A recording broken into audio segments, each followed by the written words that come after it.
As the morning fog starts to lift in Italy, the citizens of the metropolitan city of Turin are surprised to see an Antonov An-124 in flames, surrounded by debris of a destroyed house. All of them start asking one question: how did this happen? In this crash, we are going to see the consequences of blindly promoting someone without considering his experience. No, let's go around. No, why we go 20 around? meters. We are going to see the disadvantage of an old-style aircraft.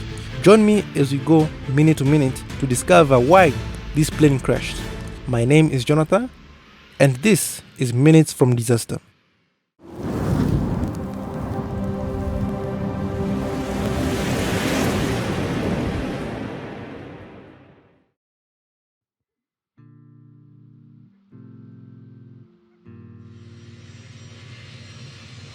October the 8th, 1996. An Antonov An-124 owned by Aeroflot but operated by Ajax with a flight number of Aeroflot Flight 9981 is cruising over Europe on its way from Moscow, Russia to Turin in Italy. It's a ferry flight and it's going to Italy to collect several Ferrari cars to transport them to their destinations. The Antonov An-124 is a 3-year-old Russian cargo aircraft. In spite of being a cargo plane, it's able to carry passengers and workers, in which 17 passengers and workers are present in this flight. Since it's an old aircraft, in the cockpit there are a total of 6 crew members, but unfortunately we only know 2 of them: Captain Alexei Sergeyevich Borodey and First Officer Alexander Ugryumovich Timofeev. As for the chief flight engineer, electric engineer, navigator, and radio operator, no information on them was ever released. In Turin, Italy, they will be landing at Turin Airport's runway 36, but the metropolitan city of Turin is covered in a blanket of fog and rain, and the reliable ILS or Instrument Landing System is out of service due to construction works. And because of construction works, the runway has been shortened from 3.3 kilometers to 2.2 kilometers, which has caused difficulties in landing. In spite of all these difficulties, the airport is still operational. With heavy fog surrounding the airport, since the ILS is not in use, the crew is forced to do a localizer approach. A localizer approach simply guides the plane laterally but not vertically. So, the plane will be flown manually, vertically, up and down. And so at 10:40 local time, after 2 hours of flight, the plane is fully established on the runway 36 localizer approach. Let's put on the wipers, fine-tune them. Since this is a localizer approach, the pilots decide when and how fast they should descend until they reach what we call a minimum altitude. A minimum altitude is the lowest safe altitude a plane can descend to, and it can only go lower if the pilots have the runway in sight. For this approach, the minimum altitude is 321 feet or 97 meters.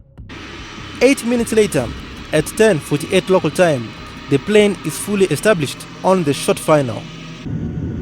Distance 3 kilometers, height 150 meters, descending, hold 4 meters per second, vertical speed. All right, we're entering the glide path. I've got control. Go a little lower.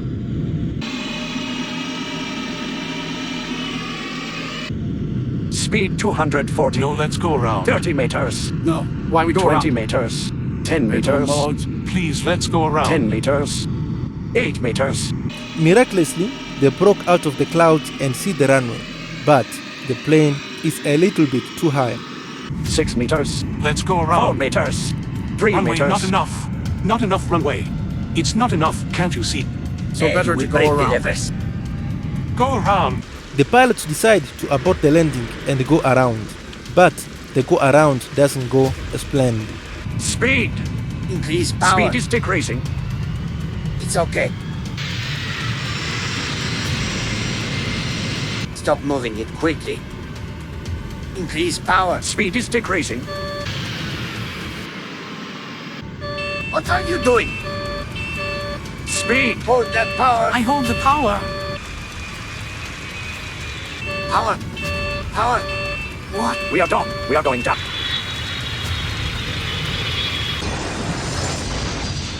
At 10:50 local time, Aeroflot Flight 9981 clips the roofs of houses and then crashes into a house, killing 4 people, 2 on the ground and the first officer and another crew member. A fire starts quickly, but firefighters arrive and quickly extinguish the fire, saving 19 people. Unfortunately, the captain had both his legs amputated. It was a miracle that few people died considering how big this plane is. After a while, people started asking one question: why did this plane crash? Let's find out. Looking at the flight data recorder and the cockpit voice recorder, it showed us that the approach was nicely flown, but it was a little bit too high.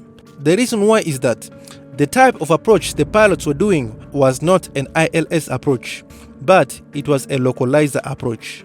An ILS approach, or instrument landing system approach, is able to guide the plane to the runway laterally and vertically on a 3-degree glide path. A localizer approach is able to guide the plane to the runway laterally, meaning it will guide the plane left to right. But a localizer approach is not able to guide the plane vertically, meaning it won't guide the plane up and down. So the pilots on a localizer approach will have to guide the plane vertically by themselves to the runway. To do this, when the plane will reach a certain distance from the runway, the pilots will put the plane on a 3-degree glide path until they see the runway. The flight crew of Aeroflot Flight 9981 did the same thing, but they started the glide late, which meant they were higher than normal. As the plane approached the runway, the co-pilot saw that they were a little bit too high and told the captain to go around. Normally, with runway 36 being 3.3 kilometers long, it was long enough for the giant jet to stop even if it was a little bit high. But because of construction work, it was shortened to 2.2 kilometers, which meant pilots had to be precise on their landings. With this thought running in the co-pilot's mind, it was normal that he suggested going around. And going around was normal for flight crews to do in this kind of weather. In fact, a similar plane had made a go around 11 minutes from them. When the captain finally agreed to go around, the way he handled the go around was disturbing. He pushed the throttle levers which controlled the engine power to full, but then he pushed them up and down until he finally left them at full. It was as if the captain was not sure if he should do a go around or not. But what the captain didn't realize is that he had just sealed the plane's fate.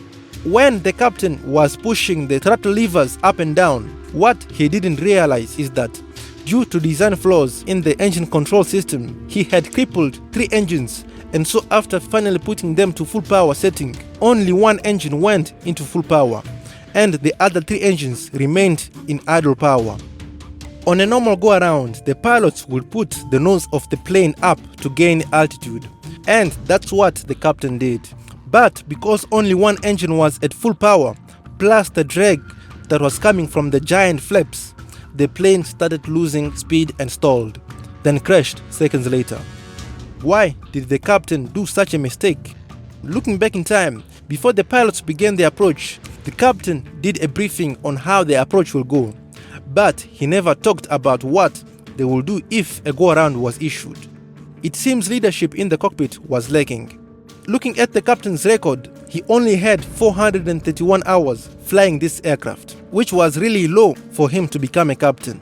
But the reason why the captain was hesitant to go around might have been because he was stuck in a psychological condition called continuation bias, which makes a pilot continue something which is clearly wrong to do in a certain situation. In spite of all the evidence of a bad approach presented to him by his co-pilot, he still wanted to continue the landing, which delayed things and made the go-around go horribly wrong. Overall, it was a bad idea to put a less experienced captain in charge of a plane of this size. Now, with this information, let us see the events minute to minute as we look at the chains of events. At 10:00 local time, 50 minutes from disaster, Aeroflot Flight 9981 is about to descend into Turin Airport. Because the ILS is disabled due to construction works and the airport is surrounded by fog, the pilots decide to do a localizer approach for runway 36. The pilots do a briefing, but they forget to talk about what they will do if they make a go-around, which will have an impact on the final moments of this flight. At 10:40 local time, 10 minutes from disaster, the plane is fully established on the localizer approach, but the crew begin their descent a little bit late, which makes the plane a bit high on the glide for runway 36. But the crew are not aware of this, and so at 10:48 local time, 2 minutes from disaster, the pilots are on final approach and the runway is in sight, but the plane is a bit high because the pilots began their descent late. At 10:49 local time, 1 minute from disaster, with the runway shortened because of construction work and the plane being high on approach, the co-pilot suggests to the captain to do a go-around. But since the pilots didn't do a go-around briefing, and with the captain stuck in a psychological condition called continuation bias, the captain hesitates on whether to continue the landing or to go around. But after being pursued by the co-pilot to do a go-around, the captain decides to go around. 20 seconds from disaster, the captain pushes the throttle levers up and down several times. Then he finally puts them to full power. But due to design flaws in the engine control system, it makes 3 engines not go to full power and only 1 engine goes into full power. 10 seconds from disaster, because only 1 engine is on full power with full flaps and the nose up, the plane stalls and crashes into a house, killing 2 people on the plane and 2 on the ground. Because of hesitation, poor briefing, poor aircraft systems, an inexperienced captain and a late start in the approach, 4 lives and an 80 million aircraft are lost. May their souls rest in peace. Hey there, thanks for watching this video. Before you go, if you enjoyed this video, don't forget to share, like and to subscribe. Don't forget to check out other things in the description. If you have more time, I would like to invite you to check out my other videos on your screen right now. See you next time. Bye.